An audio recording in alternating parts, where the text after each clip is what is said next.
नमस्कार दोस्तों, मैं विवेक पांडे, आपका अपना channel zero to hero classes में मैं आपका हार्दिक स्वागत करता हूं।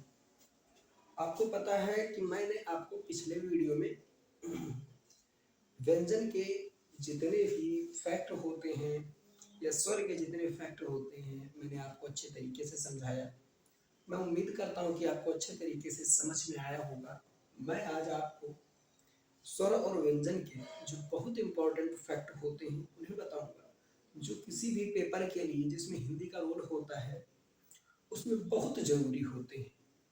ऐसे क्वेश्चन जो हर एक परीक्षा में पूछे जाते हैं उन्हें मैं आज आपको बताऊंगा। आप ध्यान से देखिएगा दोस्तों, इसे मैं हटा देता हूँ। तो हाँ दोस्तों, लेकिन ऐसे मैं फैक्ट बताऊंगा जिन्हें पढ़ना बहुत जरूरी है आपके लिए, और ये आपको जल्दी बताता तो है लेकिन इतना डीपली नहीं जाता है। मैं आपको इतना डीप अच्छे तरीके से समझाऊंगा कि आपको, मैं उम्मीद करूंगा कि आपको अच्छे से समझ आएगा।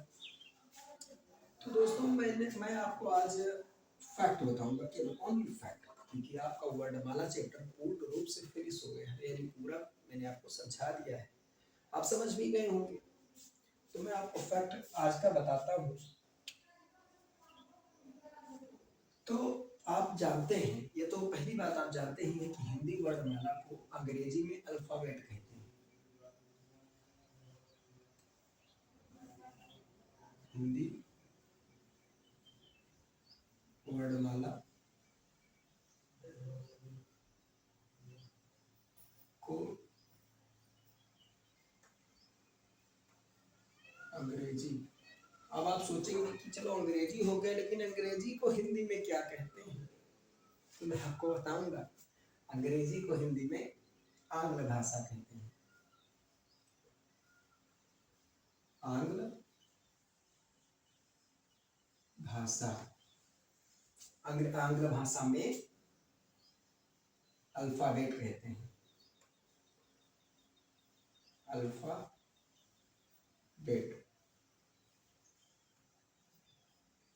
सॉरी,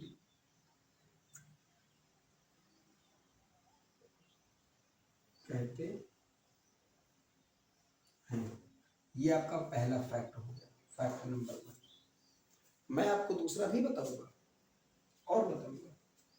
तो अंग्रेजी को हिंदी में आंग्ल भाषा ही कहेंगे।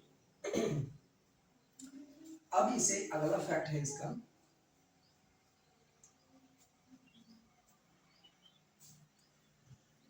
अरबी,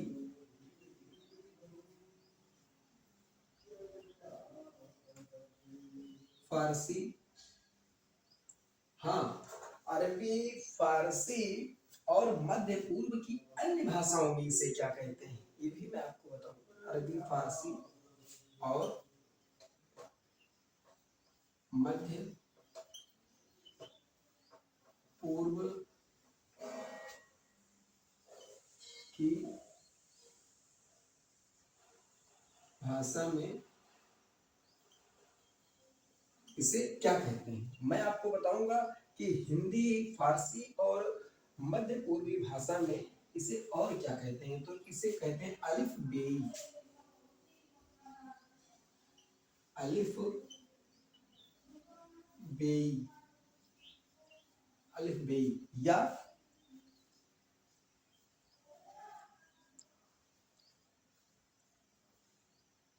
अलिफ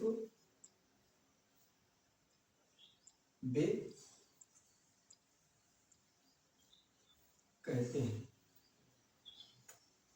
या अलिफ बे कहते हैं। तो मैं आपको ये दो फैक्ट बताया, मैं इसके आगे का फैक्ट आपको बताऊंगा।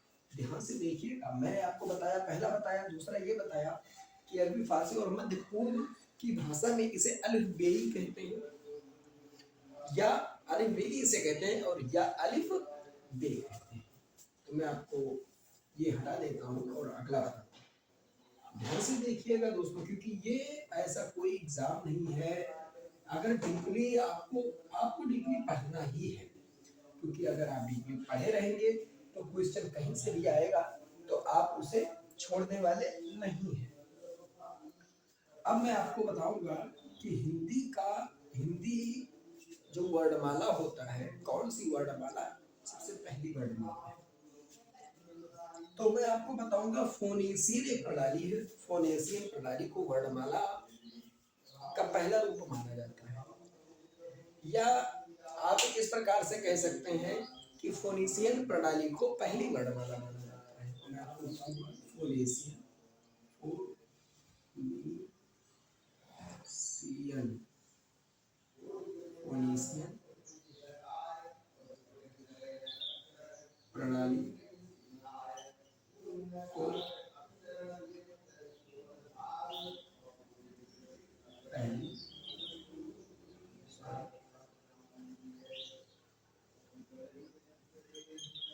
वर्णमाला माना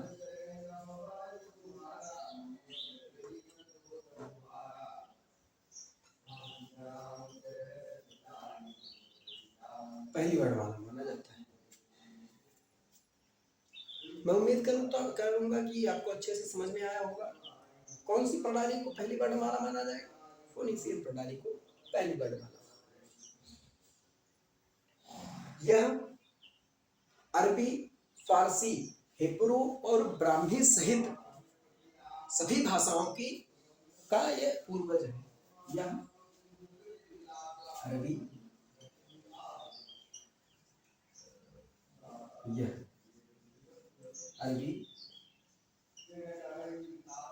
फारसी और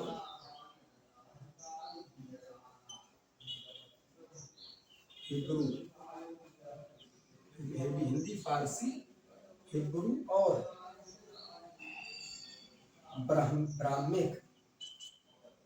ब्राह्मिक सहित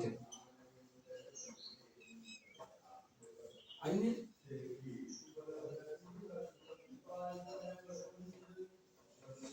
भाषा का की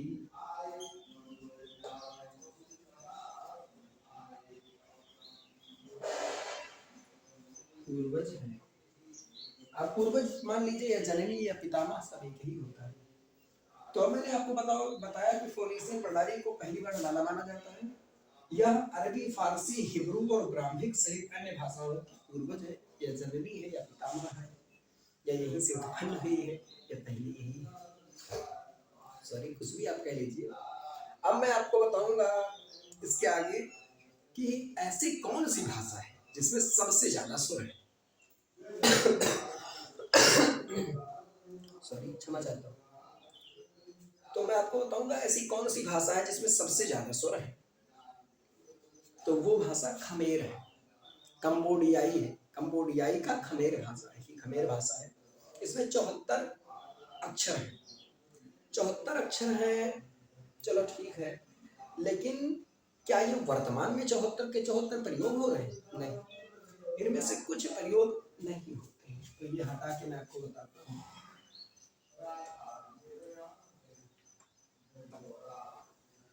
बस एक मिनट दोस्तों, आपको मैं जितना डीप फैक्ट होता है, मैं फैक्ट में आपको बहुत डीप बताऊंगा। सबसे अधिक अक्षरों वाली भाषा, सबसे अधिक अक्षरों वाली, सबसे अधिक अक्षरों वाली भाषा आपकी कौन सी है? तो खमेर है। खमेर,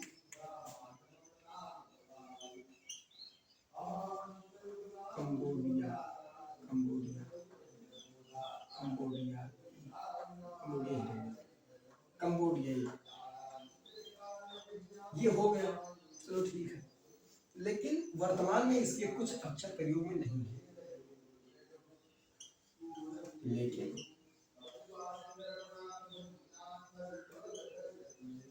वर्तमान में इसके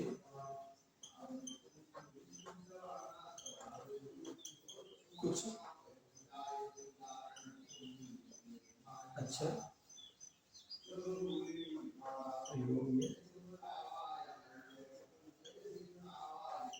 नहीं। हाँ, ये मैंने बताया नहीं कि इसमें 74 अक्षर होते हैं तथा इसमें इसमें इसमें यानी कि खमेर में इसमें 74 अक्षर होते हैं। ये आपका फैक्ट हो गया। तो आप ध्यान से इसे पढ़िएगा क्योंकि ये परीक्षा में पूछा जाता है।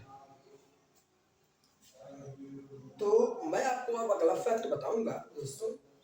वो अगला कौन सा है कि स्वर और व्यंजन की खोज सबसे पहले किसने की?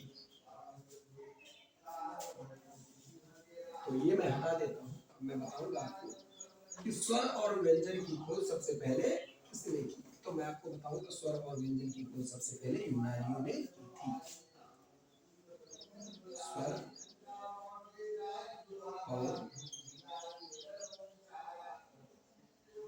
व्यंजन की खोज सबसे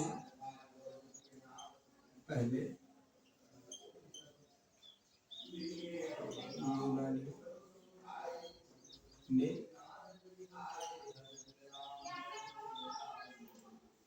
यूनानियों ने की थी। तो आपको इस तरीके से भी पूछा जाएगा कि स्वर और व्यंजन की खोज सबसे पहले किसने की, या आपसे पूछ लेगा स्वर की खोज किसने की, या आपको पूछ लेगा व्यंजन की खोज किसने की सर्वप्रथम, या आपको पूछ लेगा कि स्वर व व्यंजन की खोज सबसे पहले सर्वप्रथम किसने की। तो आपको याद रखना है इस सभी का आंसर केवल यूनानी होगा, यानी यूनानियों ने की थी। एक मिनट, यूनानी। तो दोस्तों आपके ये इतने फैक्ट मैंने आपको बताया, 4-5 फैक्ट। हाँ, 4-5 फैक्ट। मैं उम्मीद करता हूँ आपको अच्छे से समझ में आया होगा। ये आप जरूर देखें और आप पिछला वीडियो भी देखें। मैं उम्मीद करूंगा कि आपको मैंने जितना वीडियो समझाया है वो आपको अच्छी तरीके से समझ में आया होगा। तो दोस्तों मैं आपसे मिलूंगा नेक्स्ट वीडियो में। लेकिन दोस्तों आप इस वीडियो में कमेंट करके ये बताएं कि आपको अगला चैप्टर कौन सा पढ़ना है। मैं आपको वो चैप्टर अच्छे से समझा दूंगा। तो दोस्तों मैं आपसे मिलूंगा नेक्स्ट वीडियो में। तब तक के लिए धन्यवाद। Bye bye.